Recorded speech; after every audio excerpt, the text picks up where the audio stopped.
24 hours to go before Trump's August 1st tariffs go back in effect. Welcome to episode 91 of The Unequal Perspective. Hi, I'm Matt, and I'm joined by Sarah, and Rich is managing our soundboard.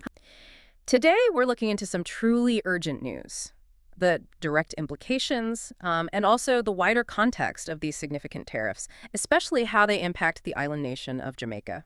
For this exploration, we're drawing directly from the Jamaica Information Service, or JIS. That's the official communication arm of the Jamaican government, so it gives us a really, ground-level picture of what's unfolding. Indeed, and the clock is definitely ticking. What we're seeing here isn't just a minor tweak in trade, it's potentially a pivotal moment for international commerce, really. These tariffs raise some fundamental questions about how global economies interact and why certain long-standing agreements are being reevaluated now. We'll be breaking down not just the specifics, but also the sort of philosophy behind this shift for so many countries, focusing particularly on Jamaica. And what's really striking here is that this isn't, just targeting a few nations. This new regime, sometimes called the Liberation Day baseline tariff, it's said to be imposed on nearly all U.S. trading partners.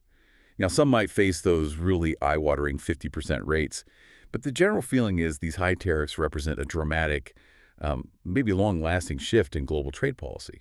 So how does this specific change translate for Jamaica? Our sources, the JIS, say Jamaica faces a 10% tariff on its exports to the United States, and this is set to kick in right with that August 1st deadline. Although it's worth clarifying, isn't it, that this specific 10% tariff technically started impacting Jamaica back on April 5th, 2025, but this deadline sort of cements it into this bigger new U.S. tariff system, makes it official. That clarification is really important, yes.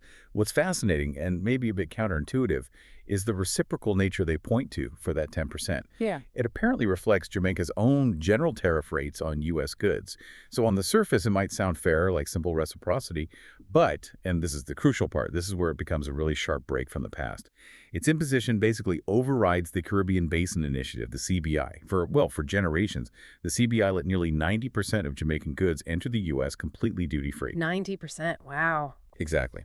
So while 10% might seem low compared to 50% for others, for Jamaica, it's a profound change. It dismantles a system that's been incredibly important, undeniably beneficial for Jamaican exporters for decades. Okay, so definitely not just a minor fee then. It's a whole restructuring of that trade relationship. That must have sent, shockwaves through the Jamaican economy. What are the immediate, tangible consequences for Jamaican goods hitting the U.S. market now? Well, the most direct hit is simple. Jamaican exports just become more expensive for American buyers. And this could lead to a couple of tough scenarios. First, it could just lower demand. Jamaican products might lose out against goods from other countries or even U.S.-made alternatives that are now relatively cheaper. Second, Jamaican exporters might feel forced to absorb those extra costs themselves. Just eat the tariff, basically, which of course cuts directly into their profits, maybe making some businesses unviable. And the Jamaican Manufacturers and Exporters Association, the JMEA, they represent a lot of key sectors. Right. They've already put out a pretty stark warning about this. They believe it could significantly hurt the competitiveness of Jamaican goods, which raises a huge question for these businesses. How on earth do you adapt to such a sudden fundamental change in your main export market? That's the direct export side. But what about wider ripple effects for Jamaica? Are there indirect impacts from these tariffs being applied so broadly to other nations too? Absolutely. If you widen the lens, there are definitely potential indirect impacts. It's not just about their exports to the U.S. Think about it this way. U.S. tariffs on goods from other countries, third countries, could actually raise the prices of critical stuff Jamaica imports. Ah, okay. Like what? Well, the sources specifically mention things like construction materials, electronics, maybe vehicles. So just as an example, if U.S. tariffs make steel from, say, China more expensive, that could indirectly hit Jamaican construction firms if they buy U.S.-made equipment or trucks that use that now more expensive steel.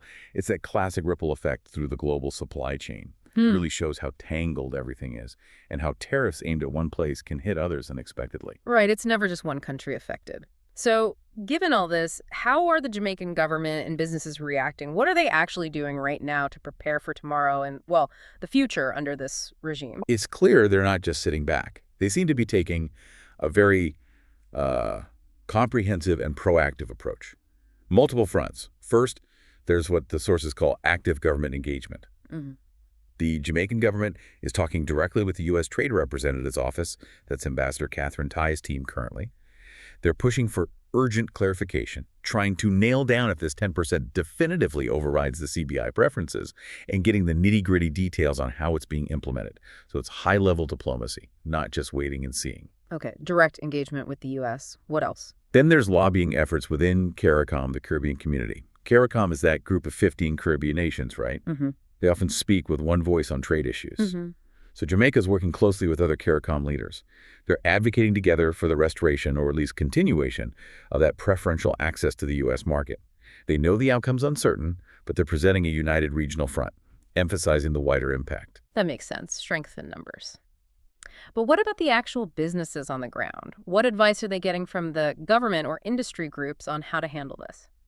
The message to exporters seems pretty clear and direct. The government and business leaders are pushing Jamaican companies hard to diversify their markets. Basically, don't put all your eggs in the U.S. basket. Actively look for other export opportunities, maybe Canada, Europe, or finding niche markets for high-value things like, specialty coffees, premium rums, things less sensitive to these kinds of tariffs. Diversify and specialize. Exactly. And also become more efficient, streamline production. Innovate, maybe focus more on higher value processed goods instead of just raw materials. And they're being told to import smarter, try to find ways to offset the rising costs of inputs they might face. It's really about building resilience for the long haul. Plus, they're holding lots of meetings, bringing stakeholders together from different industries to strategize. And one more thing that seems important.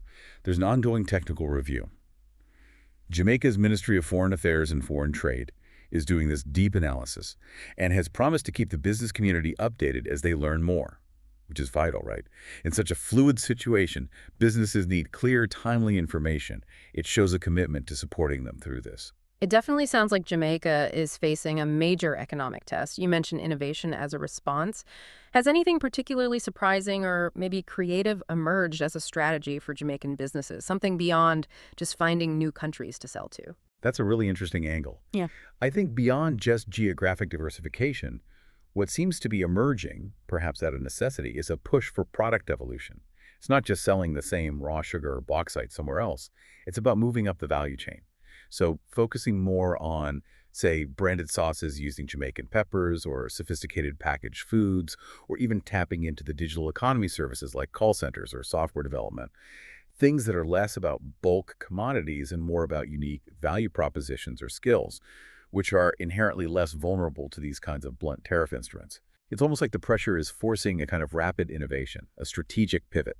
Fascinating. A forced evolution, perhaps. Okay, let's try and bring this all together for you, the listener, as we're literally hours away from this August 1st deadline. What are the absolute key takeaways from Jamaica's perspective right now? What's the situation in a nutshell? Okay, boiling it down. The 10% tariff on Jamaican exports to the U.S. is confirmed. That's the reality kicking in. It's going to significantly impact their competitiveness, no doubt about it. But Jamaica's government isn't being passive. They're actively talking to U.S. officials, trying to get clarity. They're doing detailed technical reviews to understand the full scope. And crucially, they're planning how to actively support local businesses to adapt to this new world. All while at the same time lobbying hard alongside CARICOM partners to try and save or restore that preferential access they've relied on for so long under agreements like the CBI. It's a really complex, fast-moving situation. Requires immediate action, but also a very careful long-term strategy. Right, a mix of defense and offense, it sounds like. So turning back to you, our listener, what does all of this unfolding situation mean for you, whether you're involved in global markets yourself, maybe running a business, or even just trying to make sense of the economic forces shaping our world? Well, I think this Jamaican example is a really potent case study, isn't it? It prompts you to consider how these sudden shifts in trade policy, like moving away from deeply embedded preferences like the CBI, might fundamentally reshape economic alliances and redraw global supply chains. This goes way beyond just the immediate hit to one country. What new opportunities might actually pop up for nimble businesses in this changed landscape? And what challenges will force nations and entire industries to innovate in ways they maybe hadn't even considered before?